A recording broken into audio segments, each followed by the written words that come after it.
Welcome. I see people are still straggling in, but I've been told it's time to get started. And so I am super excited to welcome you all here today on behalf of NRCan and the CSPC and NSERC, who was also involved in putting this together, but so many more. My name is Sonia Kasuda, and I'm Senior Director of Impact Assessment and Science Capacity in the Office of the Chief Scientist at NRCan, Natural Resources Canada. And I just want to start by doing a quick land acknowledgement. There's so many lovely surprises coming, but I wanted to acknowledge first that we're gathered here this evening on the unceded and unsurrendered territory of the Anishinaabe Algonquin Nation, whose presence here reaches back thousands of years. My own parents immigrated to Canada from Eastern Europe just in one generation ago, and I joined my family in gratitude to the Anishinaabe and to all other peoples here on Turtle Island for sharing this beautiful land with us and for making us feel welcome. I wanted to mention that the Algonquin are the customary keepers and defenders of the Ottawa River watershed and its tributaries. And I'm very grateful to the Anishinaabe and other Indigenous nations for their stewardship of these waters and of the many rivers and lakes across Canada. The Anishinaabe teach that water is life, that water is a gift, and that water is healing. And they teach us that water is an entity with a spirit rather than a resource to be exploited. And this is particularly poignant for me working at Natural Resources Canada. I look to these powerful teachings to help guide my work and my research in cumulative effects and environmental assessment of natural resource development projects across Canada. I wanted to welcome especially the panel members who are here. I will introduce them when they come up. I'd also like to acknowledge formally the many people who've made this event possible. I can't mention all of them, but I just wanted to shout out especially to Luc Tivierge and Andrew Ashkew and Sophie Sliwa from NRCan, past and present, and to Hugh Thompson from NSERC. Without all of these people, this would not have been possible. So big thank you to all of you. Before going any further, I'd like to welcome Elder Goudia, who's going to start us off in a good way with a little opening.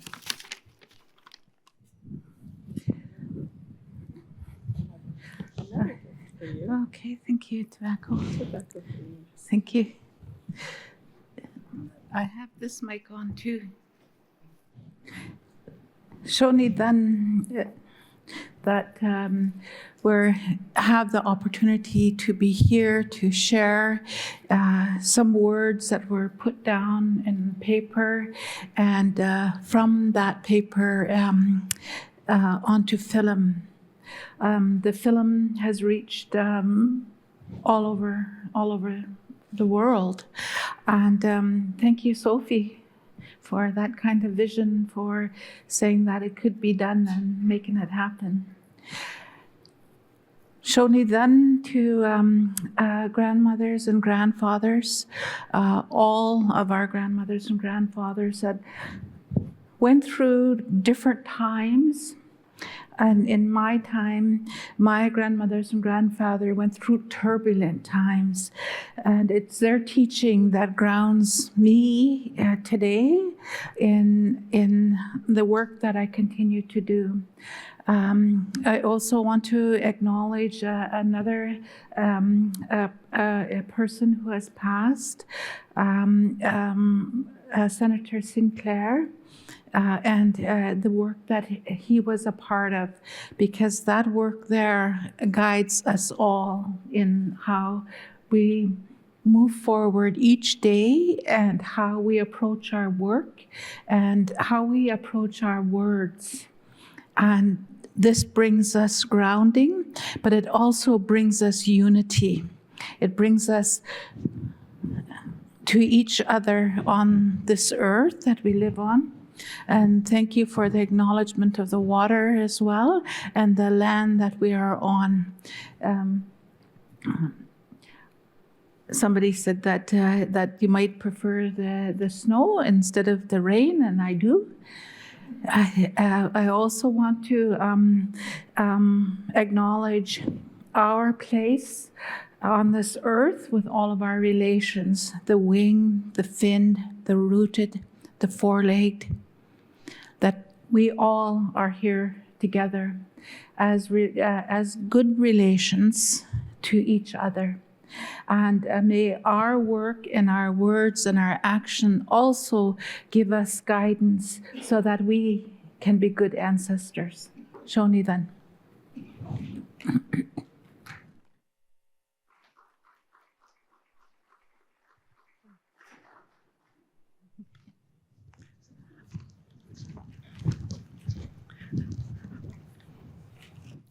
So as researchers and people interested in science, you may already be familiar with the paper that Elder Gudea referenced. It was published in 2020 in the prestigious Facets Journal. And the paper is called 10 Calls to Action for Natural Scientists Working in Canada. And this was the inspiration for this film that you're about to see tonight. The paper draws on the Truth and Reconciliation Commission's 94 calls to action to really focus and zero in on how to foster better scientific and community outcomes in natural sciences, something that we're all concerned and interested in.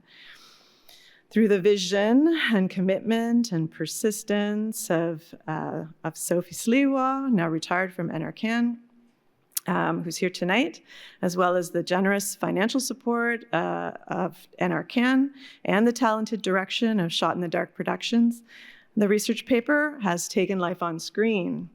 And we're very, very pleased to be able to share this film, Signal Fire, with you tonight. It made its world premiere at the 2023 Banff Film Festival at about this time of year. It's been shown many, many places, but it's always a pleasure to see it, and we look forward to it being shown many, many more times. Now, many novels have been made into films, but not too many scientific papers.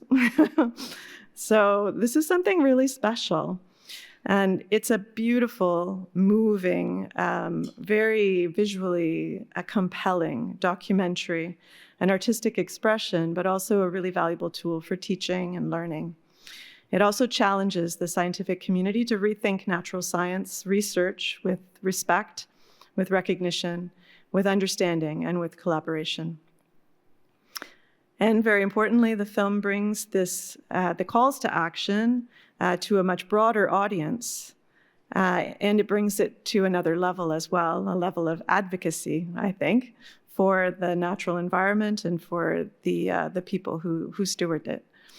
The film inspires us and it compels us to do more as scientists and researchers.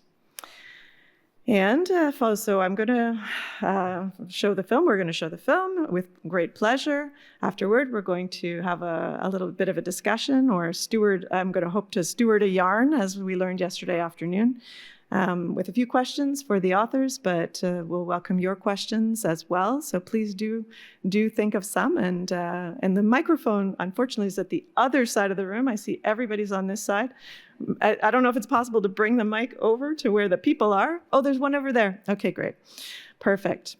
And just last thing to mention, there's wonderful food in the corner that has been provided by the Braiding Knowledge Consortium, and I welcome you to indulge. It's delicious. And with that, it's my great pleasure to present to you Signal Fire. Also, I saw lots of people going up to get food while the movie was playing. Please feel free. Don't be shy.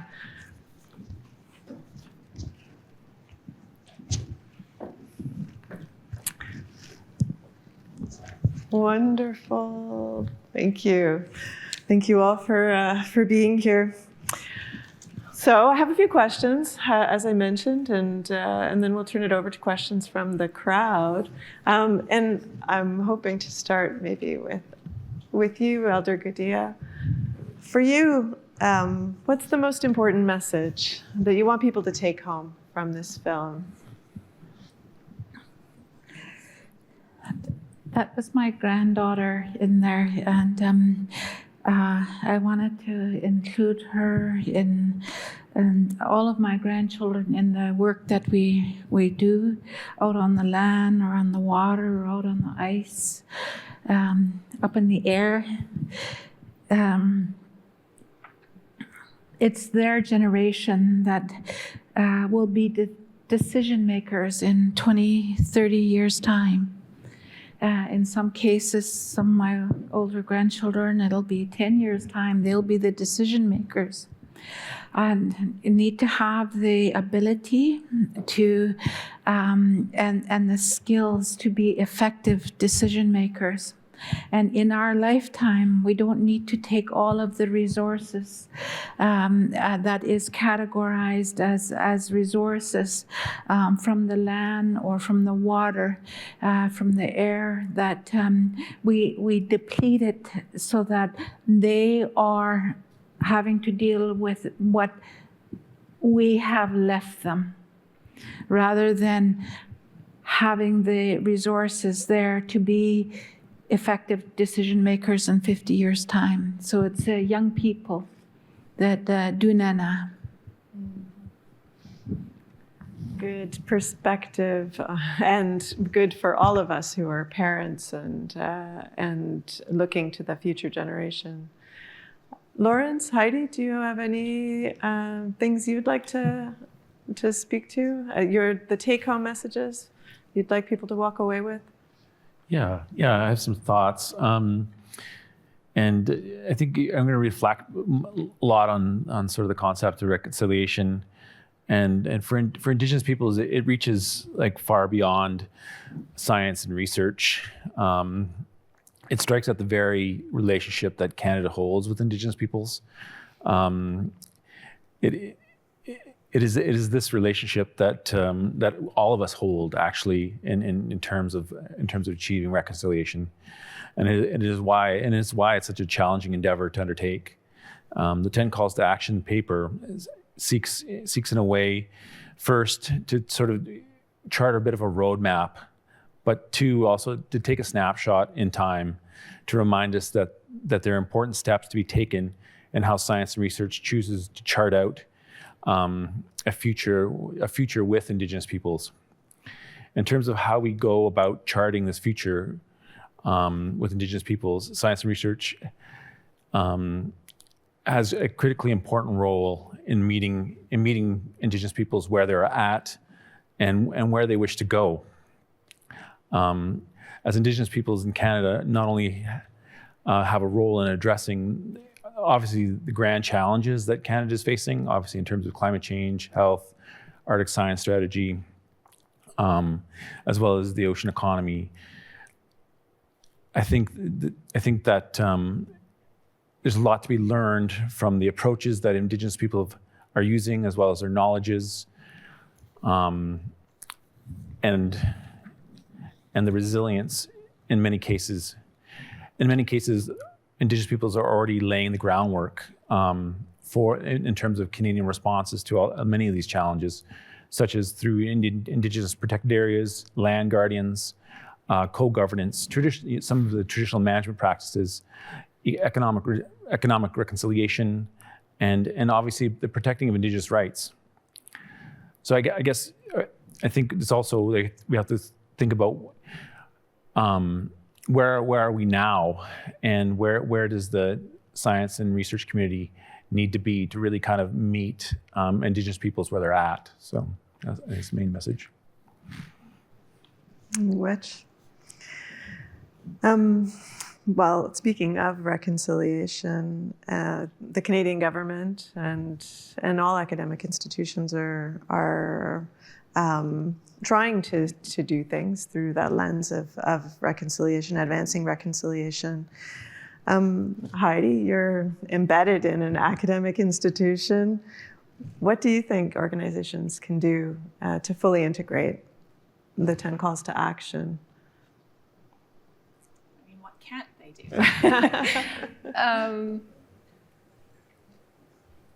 That's a really good and very deep question. I think that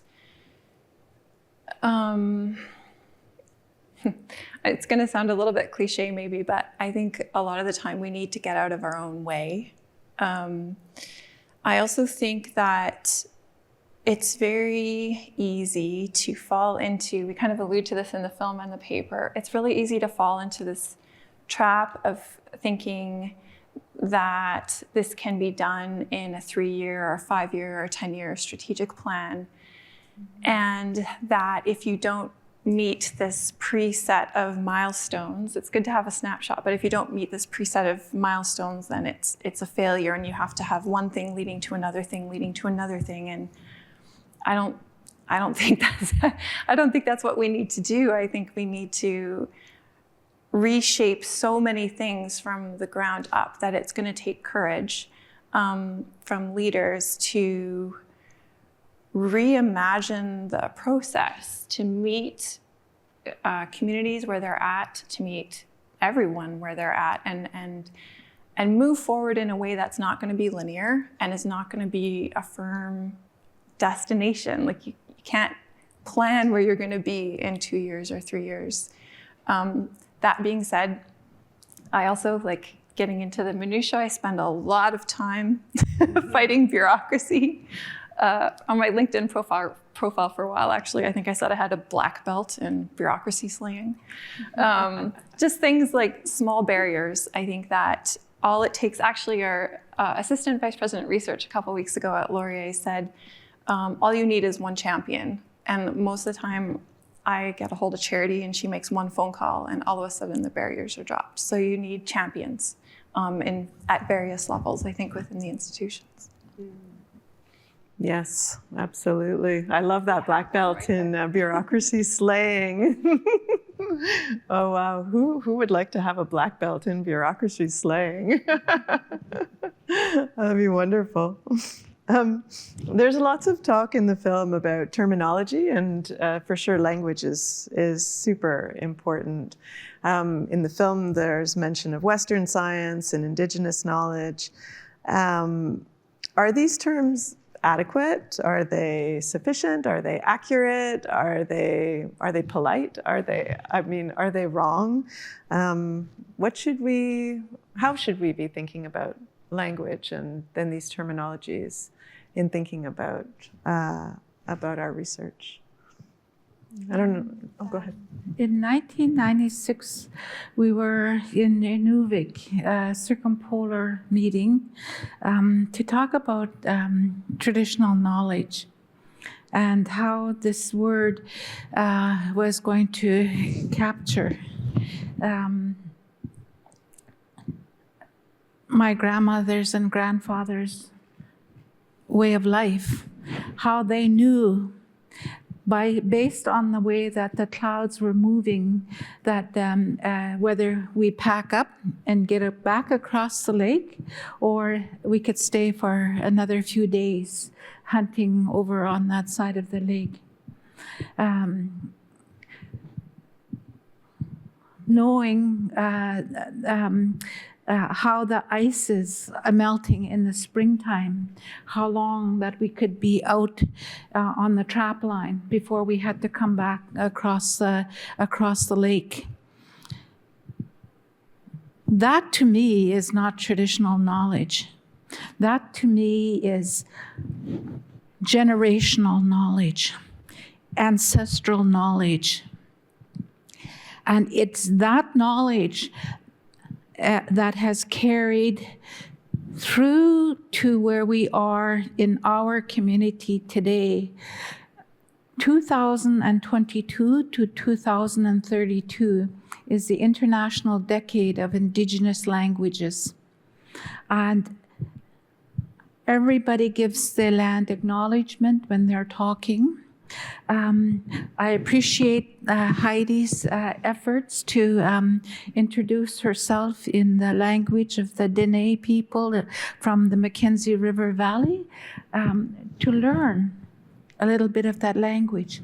That language was carried for as long as people have been here on this land.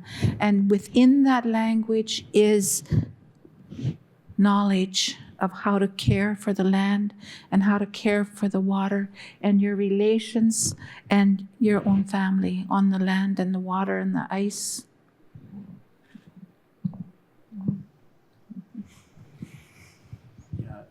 Just kind of build upon, I think, what Gadia was talking about. I think the language we use, and it also reflects at times sort of the systemic racism and colonialism that is kind of embedded within our systems. And we have to be super careful in terms of how we continue to use that as in terms of Indigenous knowledge. They are complete societal system. That even if we misuse words or we take concepts out of context, you are not grasping the completeness of what that Indigenous knowledge system holds or is or can be, and you are basically trying to nullify it and reduce it to something it's not. I think that, and I'm lucky in that way. Some of the research I'm doing in terms of looking at reconceptualizing cumulative effects assessment and management through Indigenous knowledge systems is allowing me to sort of work with Kalani First Nation to do some of this work and try to really, how would Kalani First Nation reconceptualize cumulative effects, for instance, and their view of it is, or their understanding of it is completely different. And what can broader knowledge systems that we're employing now in terms of natural resource management, what can they learn from that different conceptualization and foundations that they've sustained their livelihoods over thousands and thousands of years? So I think it's kind of like when Carmen is talking about in the movie about how not only displacing people, but you're displacing knowledge systems and you're displacing relationships. So there's a lot of power in language. Yeah, and I think, I'm it's before beginner, what I have been trying to learn in Danejati, but just learning how the language, as opposed to English where there's so many nouns, is all describing things in relation to everything else and in relation to yourself. So the relationships part of the language is so, it just makes you think in a very different way about everything. And an example of language, these two already know this story, but a couple of weeks ago I had just come down from a really flying trip to the north and was given 24 hours at the university to come up with a draft application that would actually support some more screenings and honoraria. But the rubric was, it was 4 times in the rubric that I had to state how the initiative would be game-changing and bold. And I couldn't. So I wrote it in my own words and gave it to the research office, and they turned it into what I would call sterile kind of academic language. And so I doubled down and I phoned and I said, I can't submit it unless this is in my voice. And they said, okay, then you have to explain why. So in the I wrote a preamble and I said, this is not a game to me. Like, these initiatives are not a game. So I can't use the words game changing, and I'm not going to use the words disruptive, because this work is vocational and it's like a heart song. And I can't use your words to describe it. So we'll see. If anyone in here is on that panel,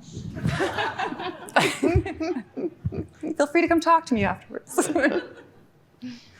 That's so meaningful. And I mean, we use words so much without thinking at all about what the unconscious implications might be or where those phrases came from.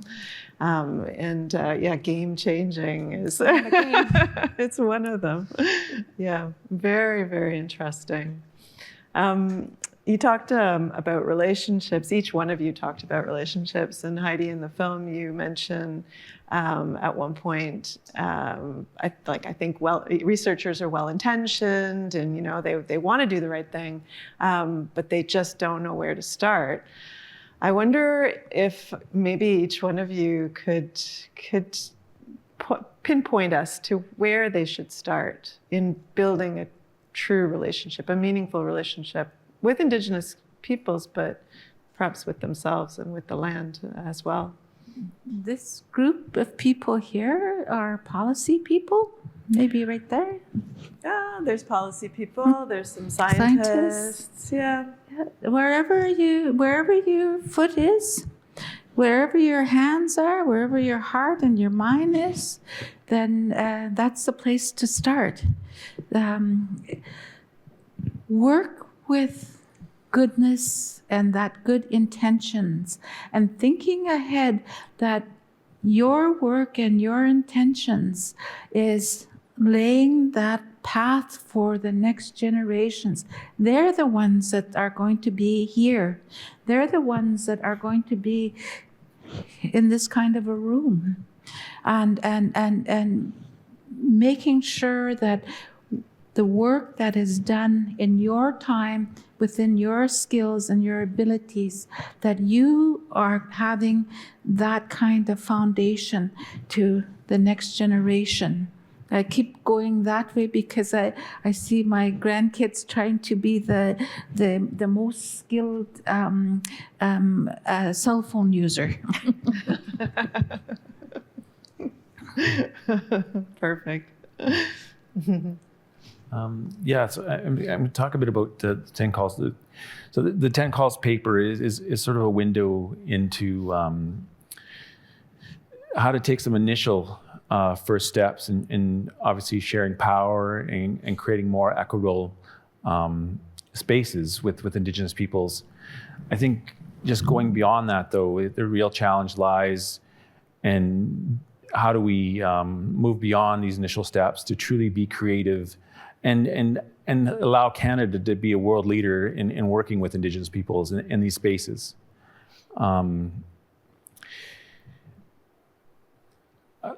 And for instance, like I was lucky enough to co-author a paper, a perspectives piece that went into Science, the journal Science, titled "Researchers' Responsibilities to Uphold Indigenous Rights."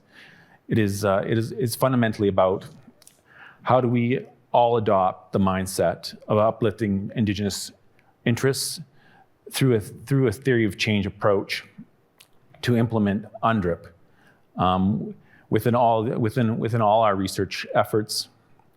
And the reason why I'm bringing this up, I was sitting in a session earlier around Arctic science policy, around creating an Arctic science strategy, and a lot of it was really the various silos trying to figure out who's going to take responsibility, and I think that's often a big challenge, whether we're talking about funding or research or science.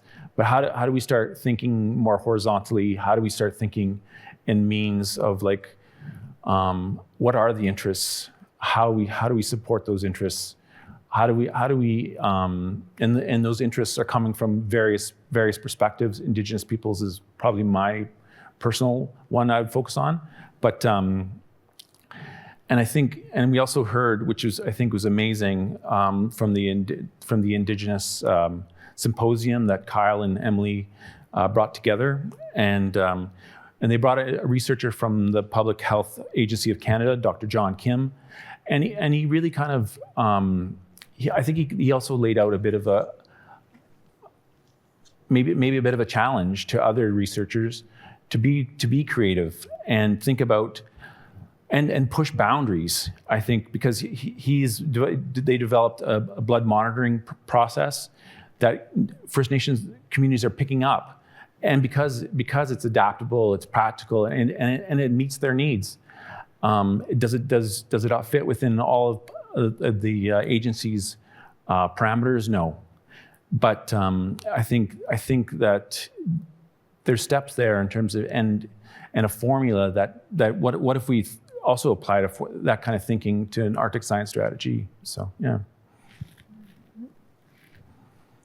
I get this question from students all the time. So I teach a graduate level course now in philosophy of science, statistics, and reconciliation, which all works in my head. But sometimes the students aren't quite sure where to start. And one of the authors who I really like, Richard Wagamese, has, in one of his books, he has a discussion on how, our problems seem, I think the word he uses is galactic. We have these galactic scale problems, and you can get paralyzed with not knowing where to start because it seems so big and you're so small. And so what he says in the book, and it's in conversation with an elder, but he says, recognize what you're good at, what your gifts are. We all have gifts. Some of us are good at different things than others, but recognize what they are and then do what you can in whatever small way you can and do it right now. Don't overthink it. Don't think you're not going to make a difference. Just do what you can right now. So, look at the 10 calls, decide which one you think your gifts are best suited to, and give her. Right? You don't have to overthink it. Wonderful.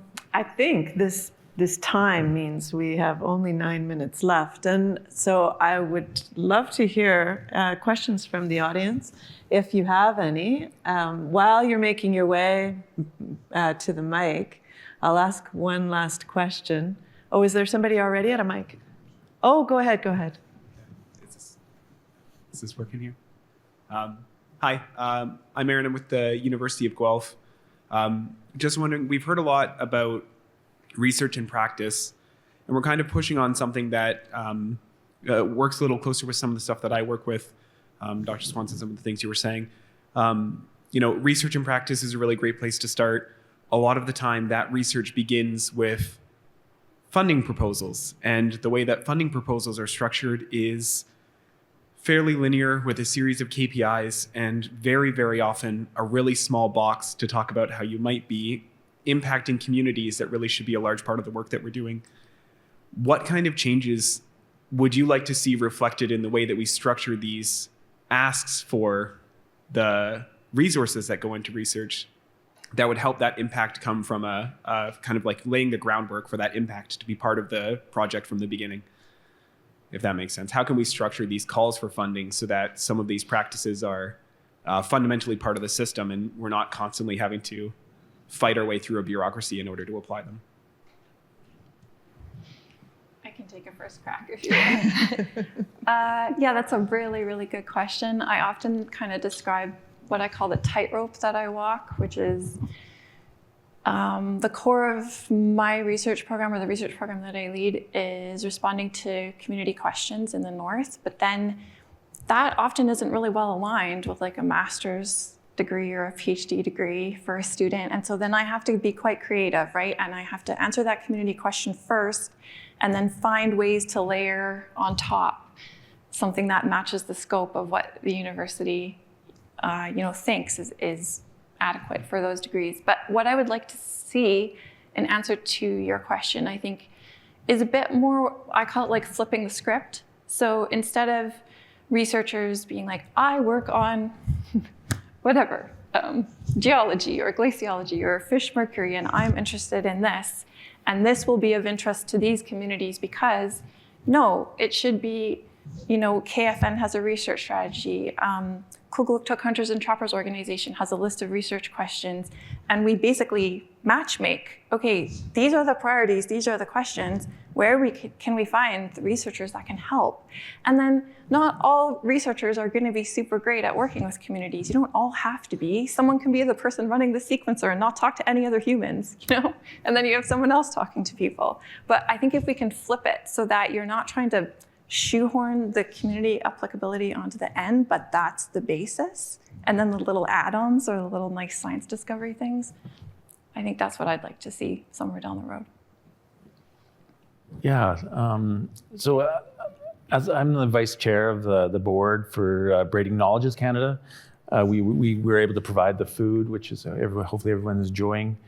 And this organization is really trying to look at reconciliation through research, and trying to really trying to change the landscape in order to make it more accessible for Indigenous communities, but also making connections with researchers and communities, and trying to play that kind of matchmaker role, if you would, and facilitate those kinds of conversations so that it becomes easier over time.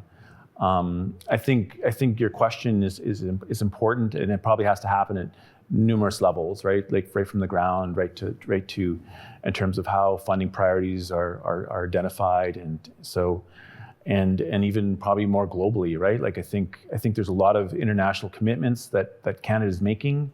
That, for instance, the Global Biodiversity Framework, that has a lot in it in relationship to inclusion of Indigenous peoples, but there's not a lot rolling out on the ground. So I think there's a lot of thinking that needs to happen, and yeah.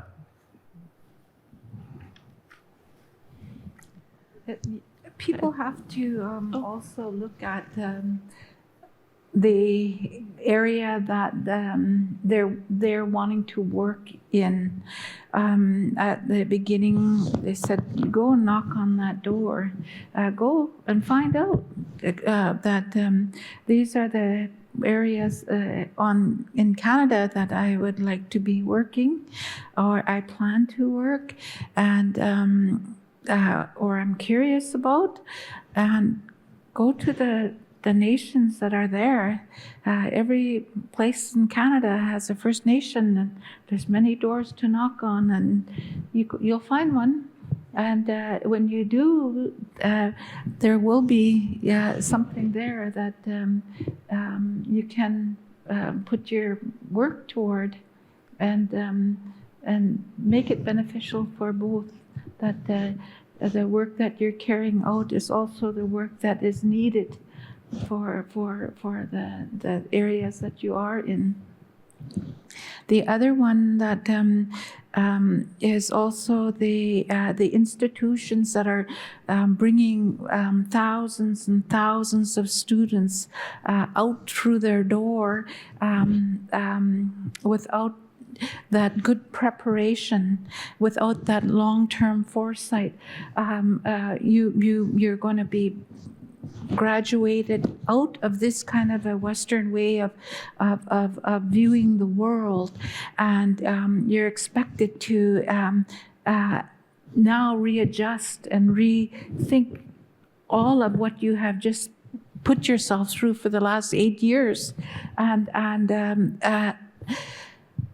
then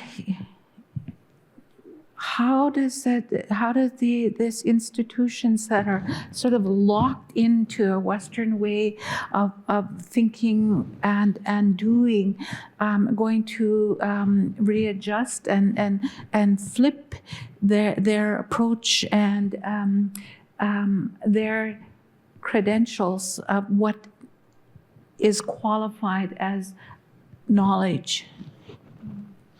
Some interesting ideas. And how good would it be maybe if the funding agencies even came to communities before setting up the funding programs and asked, hey, what kind of funding programs would be useful and valuable?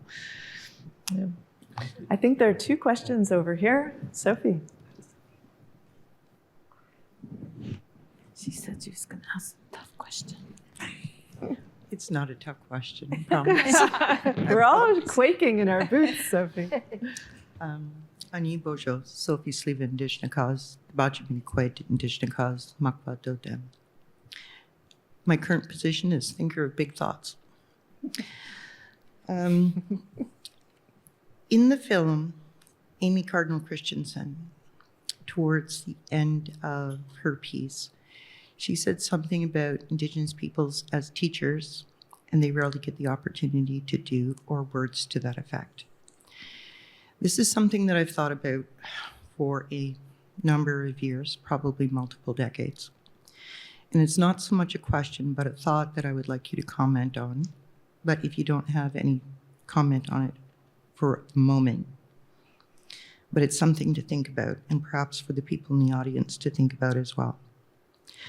Sometimes it occurs to me that Indigenous peoples, whether they're in academia, in government, in nonprofits, in wherever, they're almost seen as a resource to be used. Oh, teach me something, you know. And sometimes it seems like they don't have the opportunity to actually do the work that they want to do, or to pursue their passions or their passion projects.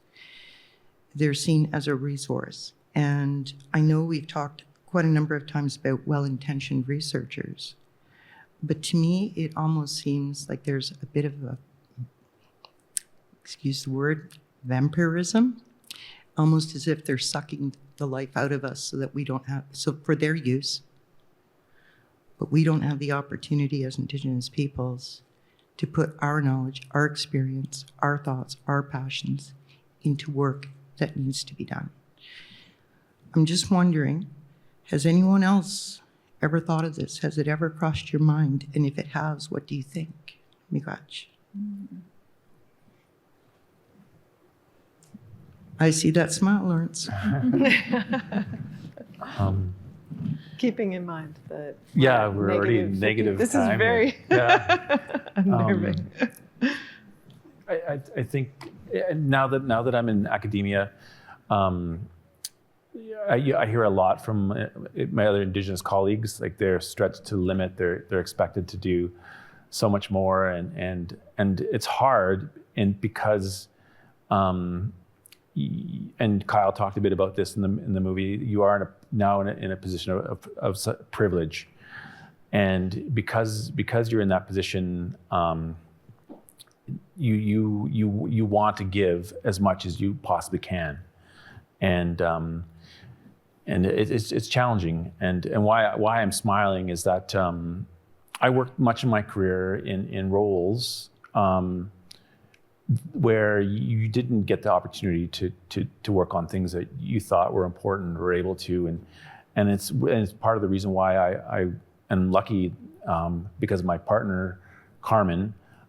Saw that I wasn't happy, and gave me the opportunity to go back to school.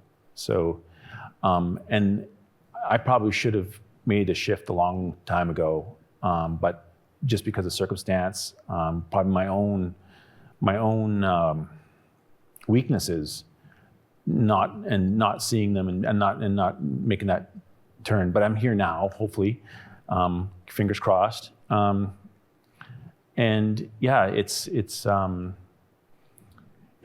think this is also a really important thing that we funders and people need to think about, is that there's only roughly I think 2.2 or 2.4 million of Indigenous peoples in Canada. It's relatively small. So like how do we put our efforts into building capacity and creating those opportunities for people to move into science, move into education, move into studying bees, whatever it is that their passion is, and I think that I think that's it has to go hand in hand, and I'm not sure. I'm not even sure Indigenous communities at times are thinking along these lines. So yeah, Miigwech.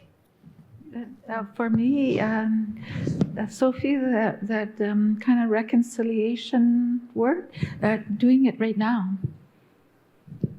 This is not just one time. This is like almost every day that you're doing something or educating someone. And it's, as Shanti said, that it's every day. We live it every day.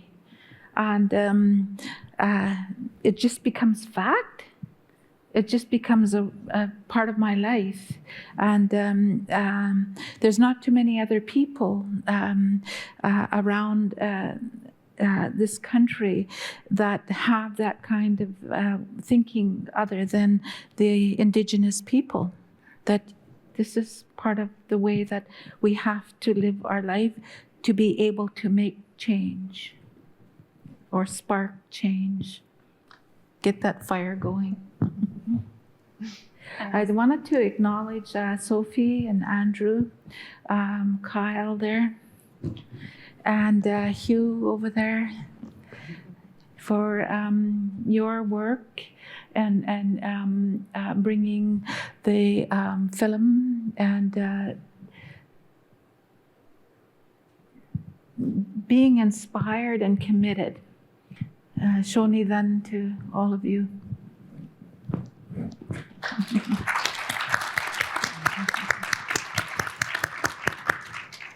And despite the fact that we have one more question there, I'm going to wrap it up. But please feel free to come up and chat. And I'd like to give one last big round of applause, a warm miigwech to all of you for coming all the way to Ottawa and for sharing your thoughts with us tonight. Thank you so much.